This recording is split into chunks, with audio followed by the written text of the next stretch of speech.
So, what I have this morning is feel like it's an exhortation to everyone. And you can turn to Matthew 25.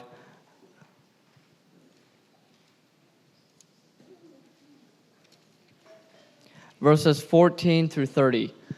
And this is the story of Jesus is giving the parable of the talents, where he gives to one man 3 talents. I'm not going to read it. I'm going to paraphrase it. He gives to one man 3 talents, and to the other,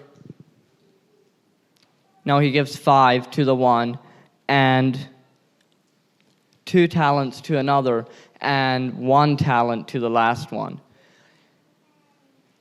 Those 3 people had an opportunity to do something with their talent and to develop it and make increase. And the first 2 did something, and they multiplied their talent that they had to twice as much. The last person was afraid of the master, and he simply hid his talent and didn't multiply it, didn't use it, didn't invest it, and he lost everything. Like, his master took away what he had besides the talent and kind of like cast him out. So everyone in here has a special gift and a special ability that no one else has. Everyone in here has a place in this world that no one else can fill. And you are called to be you and to be like, if we all try to pattern our lives after someone else, that won't work, because we are all unique and we're all here with a different gift, and we can all be blessed. We're all a blessing, but we're all different. We're all unique, and so if we can be in touch with God and hear from Him what He wants from our life, and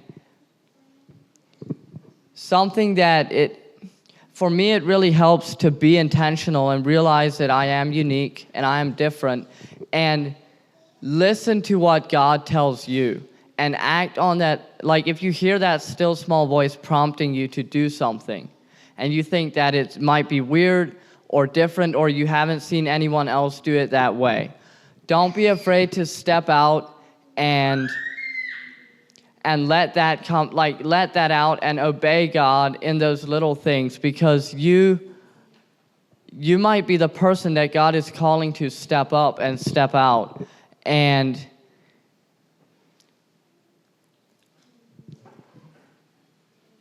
if no one ever steps up or steps out, or if everyone's too afraid and they won't break the mold, then life just continues on, and there's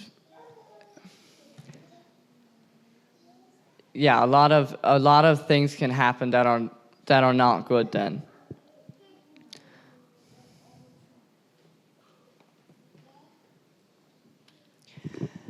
And my last point is something that I thought about when I was reading.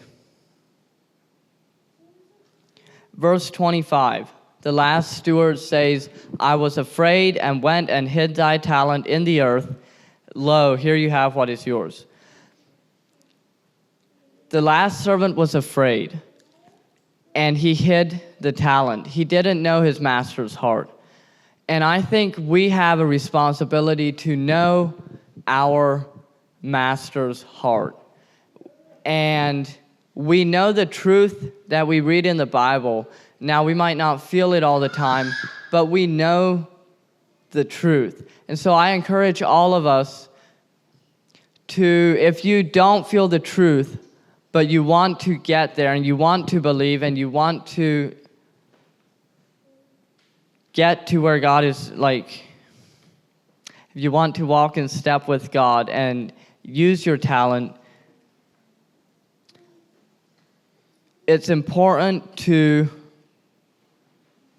know the master's heart and to overcome that fear. Stay with the truth and face that fear or the hurt, whatever you're holding against God or whatever's keeping you from God. Face that and don't let that keep you from using your talent and multiplying what you have. That's all I have.